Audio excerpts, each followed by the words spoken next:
You're listening to Spectrum with Desi Benjamin being interviewed by William Tribell. Okay?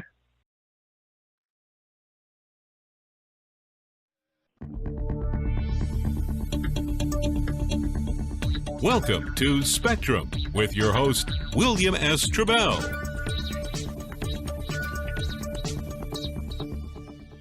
Welcome to Spectrum. I'm William S. Tribell, and tonight my guest is filmmaker Desi Benjamin, and we are going to be talking about that glorious era in music history, man, and the Sunset Strip and Melrose. I guess basically the 80s rock scene, man, and all that encompasses, because it's not just hair metal, it's not just glam or sleaze rock. I mean, this is where punk rock met, and all these things kind of like became a stew, right?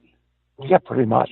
Yeah. And basically, punk rock got too violent, and metal got, like, too ridiculous. Like, you can't, it's like Judas Priest and Ozzy and Iron Maiden, and, like, okay, like, we needed a fresh new thing.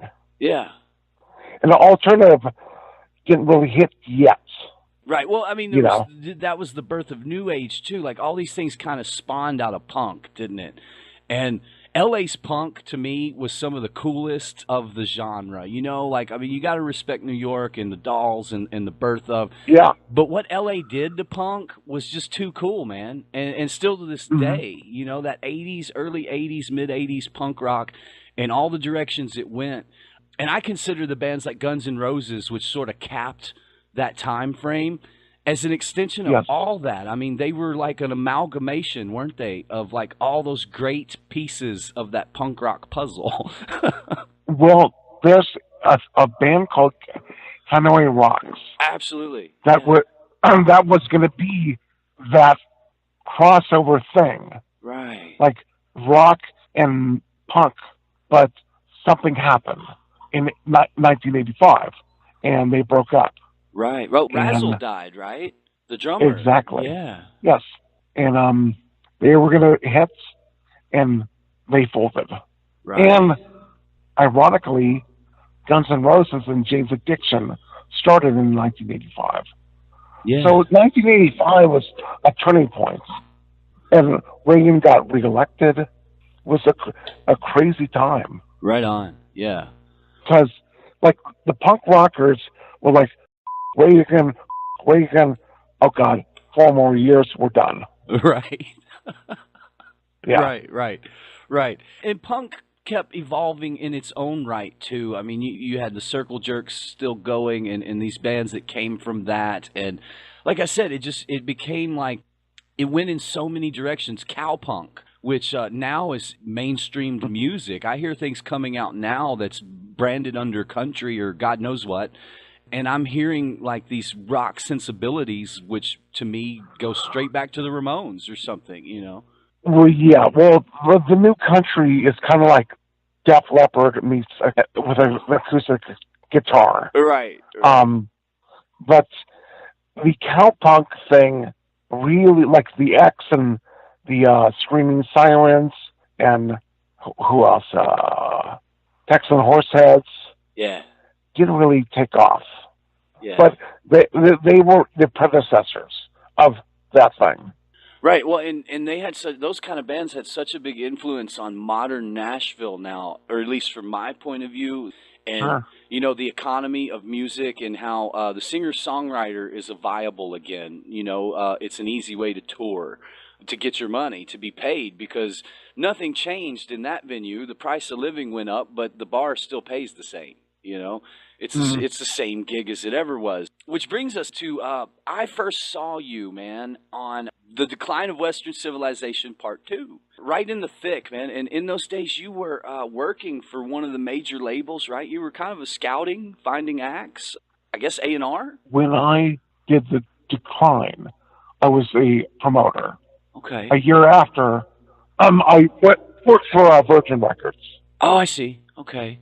Yeah. Okay, so you were in the thick of that scene. You know, I did a timeline recently because I thought, well, maybe I was 17 at the time, you know, but I did a timeline. I was born in 1969. Guns N' Roses' first show was June 6th, 1985. I was Slash's roadie. Wow. So I was 16 years and less than a month year old. Yeah, that is You're epic. like, I had no business. I had no business. Like, eventually, probably Slash says, "Wait a minute, come on." That is epic. He's too young. Yeah. Yeah. I didn't do the road trip, the trip from hell, because I didn't drive. Yeah. I couldn't drive. Yeah. I lasted like 3 shows. Well, that's sort of like but I a was trial always a by fan. fire. As a young man, I mean, wow, man. A band with that reputation to come. Do you know what I mean? And like starting out, they're fresh on the road. I bet it was extreme, to say the least. Like I did the club gigs. Yeah. I did the Troubadour, the Roxy, and the Stardust Ballroom. Yeah. And they were so great. And I saw Guns N' Roses 2 months before Slash joined. Oh, wow. With Tracy Guns. Yeah. And they sucked. Interesting. So it was like those guys really had a, what's the word? They really had a charisma. They come together and it clicked. It was it. It was like lightning. Yeah. Yeah. It's like really like, okay.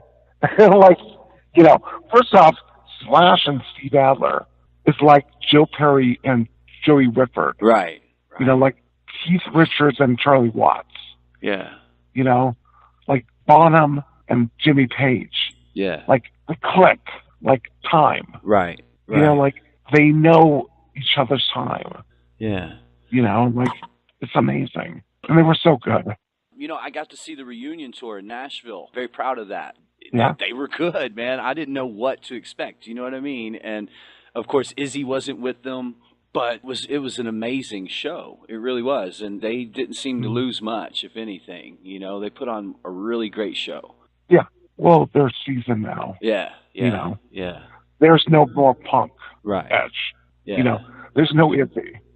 And the guy that's playing drums is very good. He is, yes. I forgot that too. Yeah.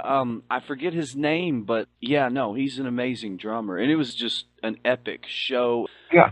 And they had a country singer opening for him, which was a little weird too, but somehow it all worked, man. Yeah. Somehow it was all cool. Who's the opener? Oh yeah, it was Chris Stapleton. Chris Stapleton opened for him, which seemed a little odd to me, but it wasn't somehow. Like he rocked too, you know. But it was just an interesting show, and being in that situation, growing up with Guns N' Roses and then losing Guns N' Roses the way we did, like way too early, right? I'm going to hold my opinion on Chinese Democracy. I really enjoyed Velvet Revolver. I'm glad Slash stayed so busy, but it was just, in that moment, I was in awe for a minute. Like, it was surreal, like seeing those guys on stage together. Yeah. I last saw them opening for the Rolling Stones. Wow. Where 1989, where Axl quit. Wow. I was going to say, which time? Like, he quit a few on times. Stage. The time. That's on time. Stage. Yeah. Yeah. Wow, man. Wow. So you were there. And I saw them at the beginning and at the very end. Yeah. And I saw, the best was, I was in Ventura County, up the coast from California, and I saw them opening for Alice Cooper. Cool. And Axl didn't show up. Yeah. They were going to bounce him out of the band at that point. Right. And, they basically did DC covers. Oh, wow. Yeah. Wow, and that has, a little tone of the future, too, doesn't it? Sure. Yeah. Well, they were hardcore AC/DC fans. Yeah. Everybody is. Absolutely. Absolutely. Yeah, AC/DC and can do no wrong, but now it's like, yeah. Well, and one of the few bands, I was talking with a friend of mine the other week about this, one of the few bands that was able to replace a singer and do it. You know what I mean? Like, they did it. They became, in essence, a different band, which is so freaking hard to do. I mean, it's hard to replace, a standout member of a band, but the singer, oh, my God. Most bands cannot do that. I disagree because Ozzy and Dio. True enough. Yeah. Yeah, great records. Yeah. Yeah. Yeah. That's true enough. Absolutely. Well, we entered the show today, and I thought properly with Welcome to the Jungle. And let's talk about Scenesters, Music Mayhem, and Melrose Avenue, 1985 through 90. And that film is fresh out. People can see it on Amazon. It's epic. It's very cool. Since we've been talking, I've watched it 3 times. You've got so many people in there. I mean, man, when you get to the end of the movie, folks, let the credits run. It's amazing. There's so many names. Yeah, I did that. there basically says the Scenesters, and I list everybody. Everybody. Yeah, no, it's an epic film, man. And I like to think I dabble. You know, I want to make films. And I was watching that. And, you know, the one thing that occurred to me is it must have been maddening trying to get all the credits together, get fair use for some of these materials and these clips and tracking them down. And I love that you would give somebody the credit, like so-and-so filmed this little clip in, you know, 1990. And, well, I mean, but it's right there. It's. I know you have to, but I mean, it's right there in the film as you go. So to me, it's like it's such a documentary. Like as I'm watching it, does that make sense? That sounded stupid, kind of. Of course. No, it's not, because honestly, though, I did it. You saw the credits. Yeah. Produced, directed, researched, Desi Benjamin. Everything was Desi. Absolutely, and there's no help. It is an epic film. Epic. Thank you. Yes, Thank sir. you. Yes, sir. And I recommend it to everybody who is just a music fan in general, because, you know, we see so much on that era because it was such an important part of music. And I know people make jokes and hair bands and ha-ha and Poison and all this stuff. But your documentary took it to a place to really, like, it was serious. And it was showing, like, this was a very important moment in music history. And you know, I mean, L.A. is L.A., I know, but I'm saying, like, it even flashed back to New York, influenced the world, you know, and Nashville even, like we were talking about. Goth, too. And Goth, yeah, I mean, it's the birth of grunge, technically, came out of that. And where we are now, you know, and all those things going on at that time frame. You know, we just lost Chuck Mosley, you know, the birth of Chuck Mosley, the first singer from Faith No More. I saw him at this club called Scream with Faith No More. They were great. Absolutely, and that was something amazing. Just, you know, there's this thing that goes on, or always has, about who did it first. Was it the Chili Peppers or was it Faith No More?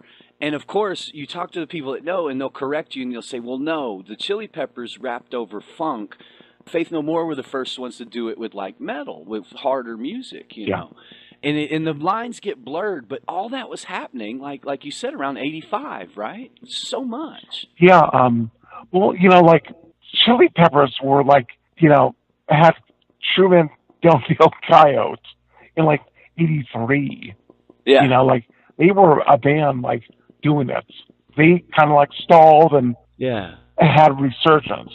But, you know, yeah, they were great. They were weird, weren't they, for 83? Like that was something kind of odd, sort of like Jane's Addiction a few years later. Like some people didn't know how to take it, right? Oh, yeah. Yeah. Which is, I mean... Definitely, the people didn't know how to take it. It was ahead of its time. I was thinking about this. Why do you think, being in the middle of that, what caused such a burst of creative directions? Like so much new all at once? People were tired, right on. And they needed to like cross pollen.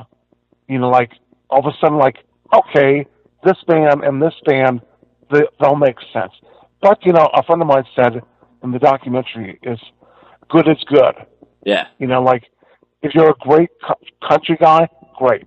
If you're a great punk rock band, great. Yeah. Yeah. And like the clubs had great bookers. Yeah. And the people, like, they knew what good is. A lot of people were like copying, like, you know, the new wave of heavy metal. A lot of people were like punk rock, you know, like bad punk rock, like, you know, like skinhead punk rock, like, you know, jock punk rock. It's not like X. It's not like, you know, Black Flag. Right. Right. It's not like the circle jerks. It became more like, you know, suicidal tendencies. Right. You know, scary, like, people get beat up. Yeah, yeah. And, like, you know, like, all of a sudden, like, okay, like, Henry Rollins had long hair. Right. You, man. Right, right. You know. Yeah, yeah, no. And it was kind of, like, accepted. Yeah. But in 1990, it all split up. Right. Yeah, like lines of division were drawn. Yeah. Yeah. Well, on that note, let's take a break. And you mentioned clubs and of that era and how those things are going. That's where I want to start when we come back. But let's hear something from the New York Dolls. Welcome back to Spectrum. If you're just joining me tonight, my guest is filmmaker Desi Benjamin. And we're talking about that wonderful era in music history in the late 80s to 90, really. And you were saying before the break, that's when everything really made that switch and that change and lines of divisions were drawn. But we were talking, you mentioned like the clubs, and in your film there's a lot about these great clubs, and some of them are still there, most of them aren't, right? And clubs and warehouses, like it was a golden era, I'm thinking of this. Yeah. And today, something that comes up with musicians a lot isn't just the economy of trying to tour and play these gigs and play bars, but we live in a homogenized environment, sanitized for your protection. It's hard to find a good sleazy club anymore. And, you know, something I notice about shows, for example, you go to a show and within 10 minutes into it, half the audience is outside smoking because of the smoking laws. And do you think, have we destroyed that aspect of our creative culture, you know, going to see that show and it's a little bit dangerous, it's a little bit smoky. I mean, it's all carcinogenic. It's rock and roll, right? Yeah, like I wouldn't go to a smoky club anymore. Right. But, you know, right. It was, we would go out at like 10 o'clock at night and stay up until like 4 in the morning. Like, okay, we will go to the Scream Club and Raji's and Rock and Roll Cantors and Rock and Roll Denny's, you know, like at 2 in the morning. There was a scene. It was like 500 people waiting to get into a restaurant at 4 in the morning. That's awesome. Yeah, like, you know, like I paid like $275 rent. I had 4 roommates. Epic. Who paid $275 apiece. Yeah. You know, like, you know, it was insane. Yeah. And like in the Hollywood Hills. That's great. It was a nice pad. Yeah. Now it's like 5,000. Yeah. And do you think the days of scenes, will we have another scene? You know, I mean, this happens in the literary community. I wonder about, like, you know, you used to have the Beats, and then you had this next generation of people that impacted the culture, right? And music worked the same way for generations. But now, I mean, in years, I don't see powerful scenes happening. Everything's disjointed, and, you know, you go catch a show, you go home, or you grab something to eat. It's just not happening, is it? Intellectual property is dead. Right on. End of story. You put it out, and it's like, okay, it's on YouTube, Facebook, and nobody cares because there's such a fluvia of like information, you know, like, right. Probably it's a wrong word, but it's such like a lake of information. Yeah. They don't care anymore. You know, it's not hip to care. Right. Which is kind of punk rock. Like a friend of mine, what? That's kind of punk rock, right? Yeah, like, you know, a friend of mine said, staying in is the new going out. Yeah, okay. You know? Yeah.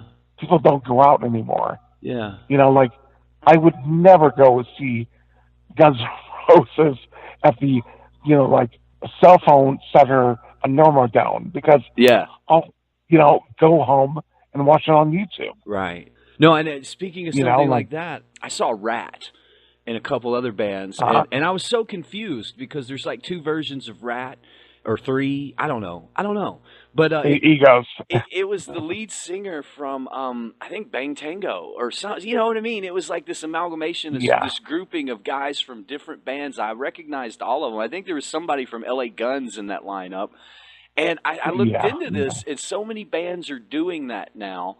But anyway, what I was going to say is at one point I took this great picture. I walked up to the balcony seats to get this shot, and they were playing one of those ballads. You know, all the bands had a ballad back then. And instead of lighters, man, everybody had their cell phones up. and there was one guy in the middle of the crowd down there with a Bic.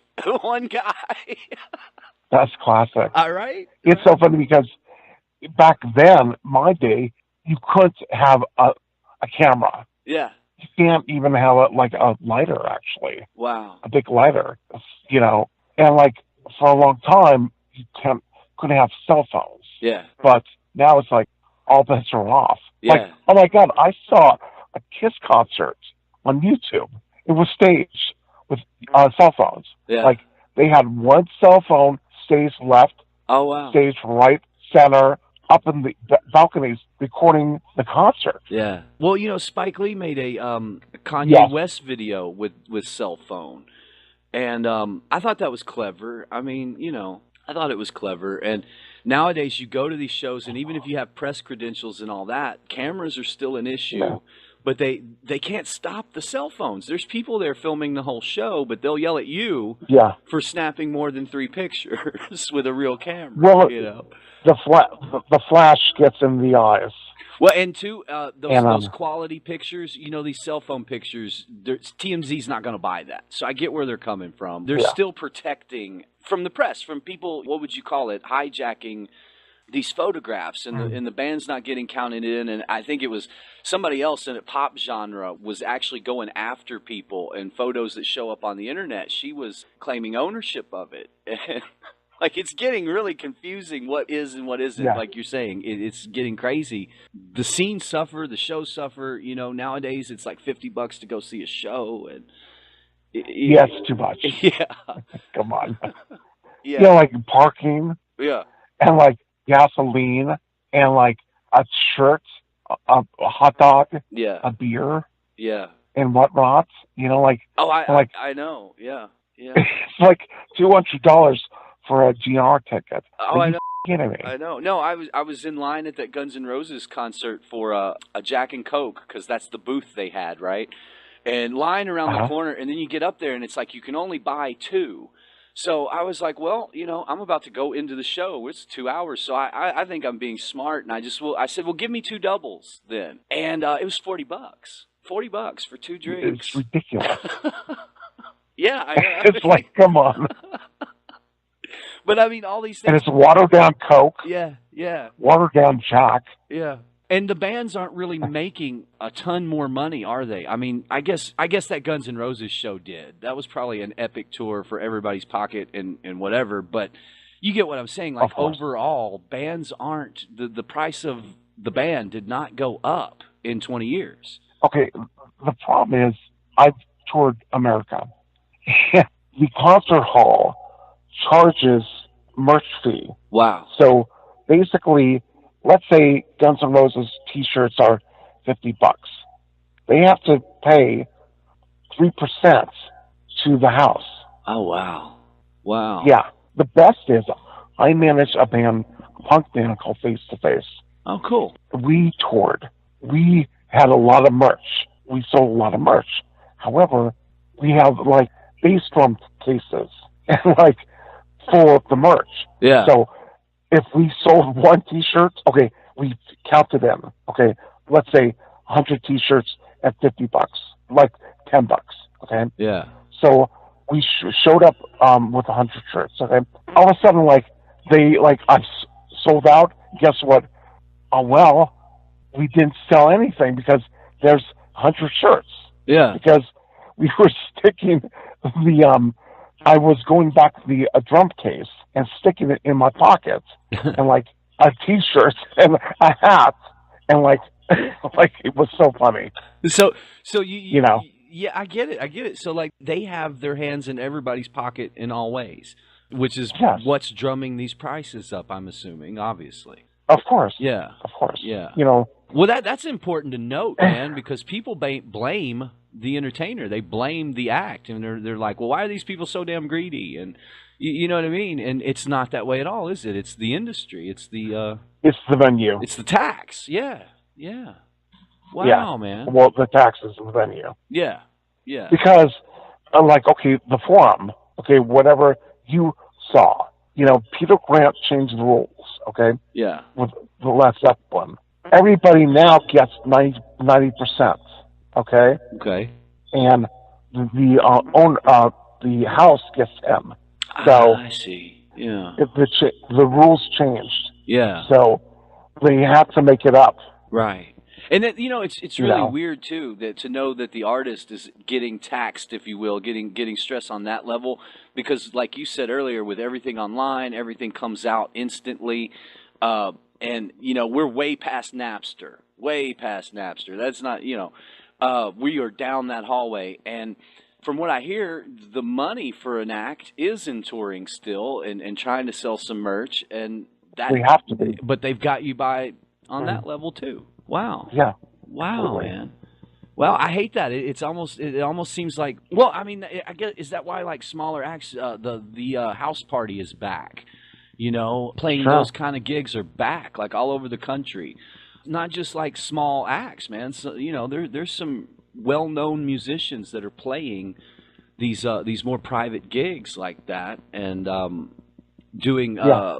impromptu Absolutely. festivals kind of things. And Well, like a lot of people that were in a big acts, like locally or nationally or internationally, yeah, like 40 years later, have an acoustic guitar, and they'll say, okay, we'll show up to your house, and you'll pay $5,000, and we're doing a concert. yeah, It's been going on for a while. Like Jerry Seinfeld yeah. played the Orlando Magic for 17 people for $1 million. Okay, Well, but Tom Petty, I heard a story about him doing like a $5 million private show. sure, Yeah. of course. He did Sirius XM Yeah, for $5 million, a house party. yeah. Wow, man, it's amazing. But at least the music is still there. Back to this movie, Scenesters. Uh-huh. Making that movie, how long from conception to it's in the can? 2014 to 2016. Because it's epic, And man. there was a delay. I sat on it for a while. Okay. You know. How is that market? I'm assuming your first film, your first major production, was there a learning curve there? Like, I'm sure in your life and in Hollywood and in LA and in the music business, this is nothing new to you, right? But was there a learning curve with how things have changed? I'm sure that industry's changed too, right? Like, did you get an opening for the film? Were those details kind of skewed from what you were expecting them to be? I just put it out. You're right. It, I interviewed, and I had a concept, and I got a distribution, people that were going to put out the movie, and I had to do the legal stuff, and if I see the movie, I will puke. You're right. It was at a certain point, okay, everybody has to get photo credits. Yeah. Okay. I have to look up everybody's photos and change them. And I didn't like this. I didn't like that. Yeah. And there was 10,000 photos. Right. The music. I listed the producer of the music, the producer of the director of the music video, the songwriters, the label. I did overkill. No, it's good though, man. It's not what you see these days, and I'm not just blowing smoke. I'm saying, I'm a little bit of a nihilist in a way when it comes to these things, but I feel like lately things are suffering. Arts aren't as good. Movies aren't as good. They're missing plot lines, for God's sakes, and just sometimes if you're really paying attention, you're like, that didn't make sense. But I love that you talk to the producers, you talk to the people that were in the clothing industry. You really, really documented this scene, man. And some of those people in a major production or whatever, they would have been left out. They would have cheesed that movie. They would have. I think. Well, they would have made it they would have boxed it in. They would have just went for high profile. They wouldn't have talked to some of these people that were like fundamental in that, like you say, the producer. Like the producers are always forgotten, and only the people that are into the industry or into the art know things like that. It's the same with producers mainly. I mean, directors seem to get their due, a lot of them anyway, right? But no, I that was one of the main things I noticed, is that you were very in depth documenting that period, you know, and it wasn't just let's talk to the band. Thank you. Yeah, oh, absolutely, man, absolutely. It's a cool film, and what do you feel like? You had full creative control, obviously, and this was your thing. There was nobody saying, "Well, we got to cut 20 minutes," or "We got to." None of that was happening, right? I said to somebody, "It's 80 minutes, and it's basically 79 minutes too long." I don't think so. I like really quick movies. Right. You know, right. like we deal with the post MTV generation. Right. You know, small screen. Yeah. You know, like boom, boom, boom. It's like, honestly, it's barring the credits, it's 7 minutes. You know, right. like you know, like Jerry Seinfeld. I really like Seinfeld. I don't like the show, but I like him. He had this line, like, you know, like a comedian goes on stage, 20 minutes, 120 minutes, the best thing in the world. 130 minutes, my God, he'll never go off. Yeah, you know, like, I get it. Come on, it's a little too much. No, you know? I get it. Yeah. I don't know, and I'm weird though. I can sit down and watch a 4-hour film. Anyway, what's your favorite movie? What's your favorite TV show of all time? Of all time, TV show. Oh wow, that's hard. Yeah. I haven't watched TV in so long. Me neither. I never watched TV like the 90s. Right. Like free TV. Like like a little bit of HBO, but I didn't watch TV in the 90s. See, I liked a lot of the HBO originals. I thought The Sopranos was well made. Amazing. Oz. Yeah, Oz was good. Absolutely, that was really cool, and a lot of things like that. But like TV shows, I mean, I like some of those old ones I saw as a kid. Andy Griffith was cool. What was the show that guy who played Gilligan did before Gilligan? Dobie Gillis. Dobie Gillis was cool. Way before my time, but you know, that was reruns when I was a kid. Like you say, free TV had all this stuff, and we got turned on to things, music, culture that wasn't ours. And then now, I don't think kids are seeing that. Young people aren't seeing before them, you know. But we grew up with, you know, there were black and white westerns every Saturday, wasn't there? You know, and as far as modern TV goes, I'm going to say I really enjoy the cartoons. I like The Simpsons and a lot of the cartoons that came in this era. And movie wise, old movies, Harvey, you know, with the rabbit, yeah, things like that. In a more modern thing, how about Repo Man? You remember that? The 80s, yeah. Yeah, it was Harry Dean Stanton, one of his few lead roles. Sure. Yeah, and I thought that movie was so cool, where, you know, all the products were labeled. Yeah. Do you remember all the products were labeled? It was like beer said beer. If they were talking about, I'm going to get some food, the can said food. I thought it was brilliant. But I honestly, and maybe I'm provincial, I cannot name a modern movie that I really dig. You know, like, I like documentaries, but absolutely. Documentaries don't happen in like the movie theater. Yeah. You know, like Can you go to the movie theater? Do you like it anymore? No. Yeah, right. It's like like okay, like I'll go home and watch Paranormal Activity. Yeah. You know, like, you know, too much. Yeah. No, I know. Too much, like. I know. I think that's another thing that's going to come to an end soon. You know, like, we're in a moment of extreme change. You know, newspapers are going away. All the things we know is just the normal way of doing things are changing, you know. And next generation, books, man. Books are gone. I guarantee it. It's happening. The books are gone in the 80s. Like, right. Prince's Dad. It's true. Great line from Ghostbusters. Prince's Dad. Well, and what we're doing right now is sort of archaic. I mean, it's something breathing heavy. Radio. Oh, yeah, podcasts. Yeah, podcast is now. is the new That's way. the new thing. Yeah, it's the new thing. Yeah. And I'm happy Who's your I favorite got to use it. jockey? Favorite disc jockey? Howard Stern, man. Of course. Yeah. He's the best. He's the best. Absolutely. Yeah. No, I still... And now he's on, Sirius. Sirius XM. Yeah. Yeah. And I would love to one day see this. This show started as a lark, just something to do, and then I realized I really got into it. I thought it was really cool. And you see how we're doing it. I mean, we there's no planning here. We didn't back and forth questions to each other or make a list.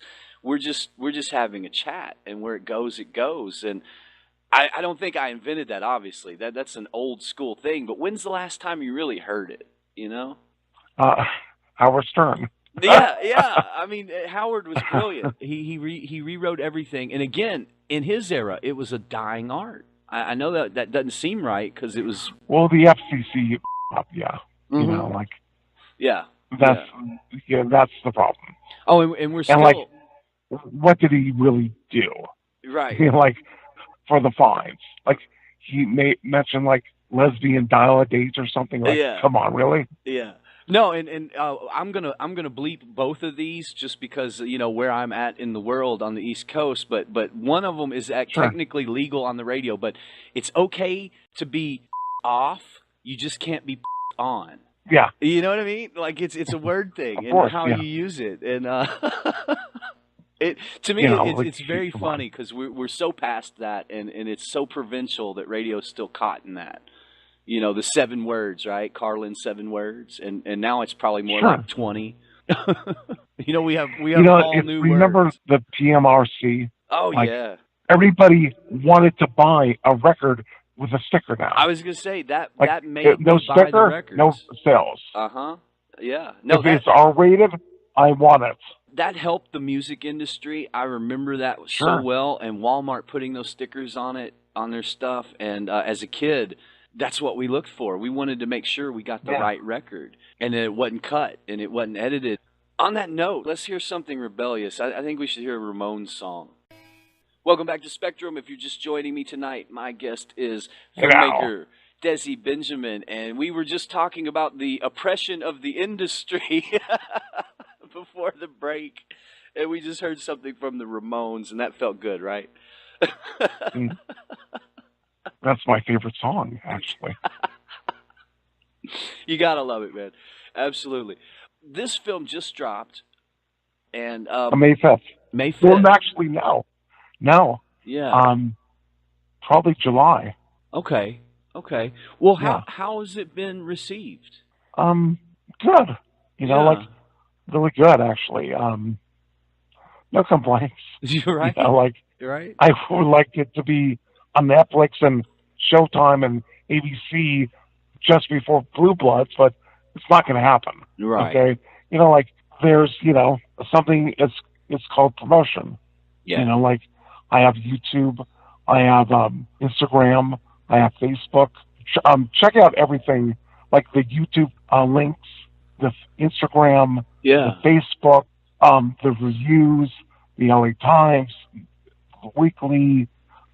There's shows. Go to scenestersdoc.com. Okay, right on. That's the portal. No, I did see you got some good reviews. I saw you were in LA Times and a couple other major... Billboard. Yeah. I mean, people did not ignore this film. Oh, thank you. No, I think it's cool. I'm glad, too, because like you said, it's like a big sea, and it's like a drop in the bucket trying to do something creative and get people to see it, because it gets lost in the shuffle, doesn't it? Well, listen, people don't want to do anything anymore. I invited 100 friends of mine who I've known for many, many years, 25 years. God forbid they review it. They take their time. This one girl that I've known for 200 years says, "Oh, I have to worry about my digital time stamp." What? I said, really? Come on now. God forbid. Listen, say, don't eat the yellow snow. I don't care. Right. Please say this movie sucks. say, don't buy the movie, buy the Godfather. Yeah. Who cares? Yeah. Like, get interesting. Do I need to be worried about my digital timestamp? Yeah, exactly. Is that something I should be Like, stressing? come on. I mean, I'm not very technically savvy, and I use these things with a bit of there's an animosity there. Like, it's a necessary evil. I learn how it works, and I use it to the best of my ability. But I cuss my computer daily. Like, I hate it. I really do. I really hate it. And, I miss so much of things being easier. But at the same time, like you say, I can go to Netflix. I could go to Amazon and watch your movie, which is awesome. Yeah. And it's really cool. But are the artists getting paid? Are you getting paid? Are you going to be able to make another film for us, is what I'm saying. Will this be a fair endeavor on you, the creator's end? Your mouth to God's ears. Right.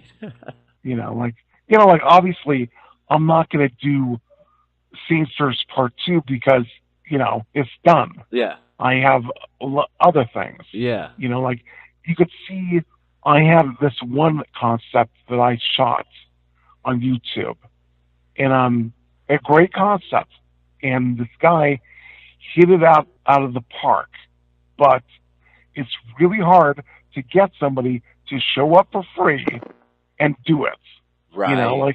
Okay, like basically, from I'm promoting something else. Joni Mitchell had a record called Miles of Aisles. Basically, it's a live record, aisles in the stadiums, miles of aisles. Yeah. So basically, I took this concept of people that sharing their best concert experience in life. Yeah. I don't care if it's a comedian, a lawyer, a famous doctor, a politician. Like, I would love. Have you ever heard of the West Memphis 3? Yeah, absolutely. Of course, Danny Meckles. Yeah. Yeah. Yeah. He's a heavy metal fan. Absolutely. I would love to have him sit down and talk about his first concert getting out. Right. How much he loved that. Yeah. And I would love to remember these three girls, ironic three girls, in Cleveland who were locked up, shackled for like 10 years. Wow. Remember that? I don't. Basically, they got out and they forced their way out in 2013. Wow. This girl had a kid with Ariel Castro, and he died. He hung himself in jail. Right. He got 150 years. Wow. I would love to get her thoughts on her first concert. Right. Because she was 16 at the time. Yeah. Like, she was 27 when she broke out. Right. Yeah, that's man, amazing. I get it. That's an interesting concept. And speaking of that, we are running low on time. But didn't you just release something else? Something with Guns N' Roses. You sent it to me. You were working on something, right? I'm working on a book version of Scenesters. Okay. Yeah, I have a lot of footage that didn't make it. I bet. Really juicy stuff. Yeah. And basically, I'm in it, in the book. Oh, cool. Okay. Yeah. I was wondering about that. I was wondering why your presence wasn't there. I mean, you were a part of that scene, a playing part in that. Yeah, but I was a fan. Right. Right. I was 15, 16, 17 years old at the time, and I don't need to be in it. I don't need to be another friend of mine said, "Oh, you should have been in it." Who cares? Right. Right. I get it. It's very uncomfortable me doing this now. Yeah. I would like to be, a quiet person. Right. It is what it is. Absolutely. No, I get it. Well, man, I am so glad I came across your film and we were able to make contact. So much. I would say, coolest thing I've seen this year. Yeah, absolutely. And again, not blowing smoke Thank just you. because you're the guest and, got to be nice to the guest, man. No, I would tell you if I thought it kind of sucked. And Well, thank I you. liked it a lot, and I have watched it 3 times. I've been telling everybody, you got to see this film. I thought I knew stuff. Do you know what I mean? I thought I knew stuff, and I didn't. Well, wait till you see the book. Right? That's a lot of juicy stuff. Great stories. Absolutely. No, I want a copy of this book, and please come back, man, when the book drops, and we'll promote the book. Yeah, let me know, and I'll pre-order so that I'll know what the heck we're talking about. Awesome. Absolutely, man. No, it has been a pleasure. Awesome. I could ask you 1,000 more questions about the industry and era and then and now. I'm really interested in that. They keep me locked in this hour, man. Sure. Yeah, but it's been We'll do awesome. it another time. Absolutely. Part 2. Absolutely. No, you're always welcome back, and I know you're busy, so keep me posted on everything that's happening in this book. I have nothing to do in Las Vegas. Are you kidding me? There's nothing to do. Like, surely you can find something to do in Vegas, man. I don't smoke, I don't drink, I don't gamble. Oh. Yeah. So, okay. I watched Breaking Bad briefly. Right on. Better call Saul. Yeah. Talk to you later, buddy. All right, man. It's been a pleasure, and thanks for being on Spectrum. Everyone, if you're just joining me tonight, my guest has been Desi Benjamin, and you missed it. Join us here on Spectrum with your host, William S. Tribell. Each week, a different guest will join William for a chat on Spectrum.